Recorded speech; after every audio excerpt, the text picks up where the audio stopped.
that geezer right over there. There is also that geezer, and also that geezer, and also that geezer. He lost 100 kilos in weight without dieting.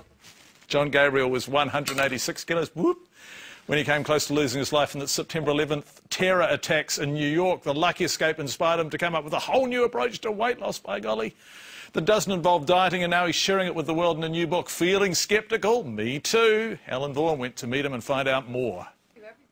Jon used to wear pants like this. I was 186 kilos, and my waist was 60 inches, which is, I don't know, 160 centimeters, something like that. So this was the type of pants that I would wear, similar to the ones I have at home that I held the book out, you know, that are on the cover of the book. What was life like at that weight? It wasn't easy. It was a struggle.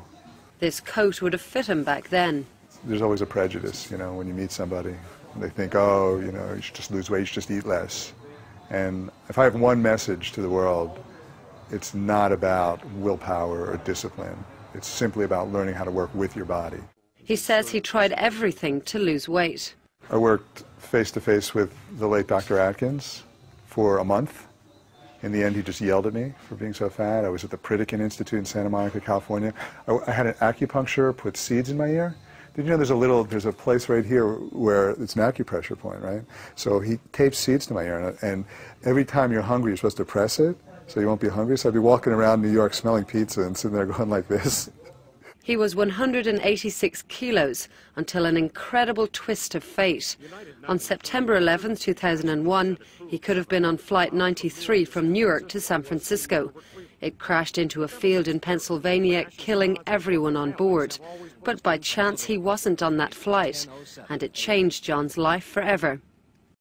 When I realized that my life was spared, I just sort of had this kind of feeling like, I mean, here I was killing myself, but it seemed like the universe gave me a second chance.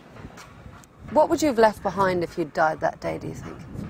Well, I would have left behind a 186-kilogram body and a life full of unfulfilled dreams, I guess. So he took control and changed things. I hated living in New York, I hated being in a city, I hated being in an office, and it just wasn't where my heart was. I wanted to be, I fell in love with Western Australia at one point. It was my dream to live there, and I decided that I was going to start making my dreams come true, now or never.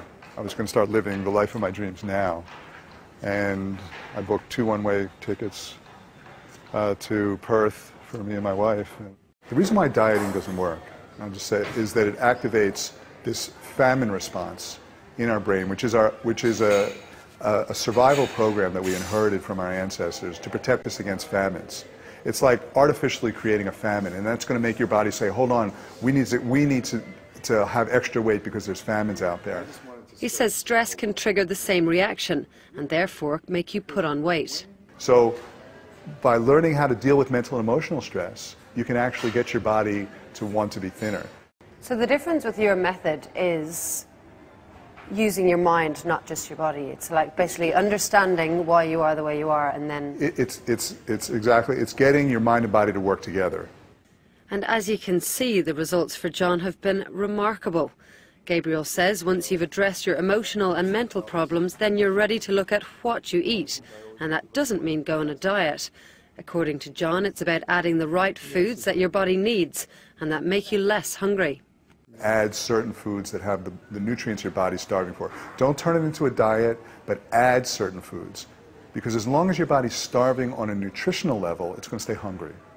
So by learning how to add foods that have omega-3 fatty acids, protein, and also live foods, by adding those foods to your diet all the time, eventually that stress goes away, that famine response goes away, and you just become less hungry. I fully recommend it because you can see what's happened to me. The Gabriel method is proving popular in Australia, and so is the man behind it. And that weight flew off me. That last pound, there wasn't that plateau, that last weight flew off. It's not a lose 20 kilos in 20 days type of thing. It's a solve the problem forever type of thing. So if you want to shed a few kilos and do it Jon's way, the idea is to nourish your mind by nourishing your body.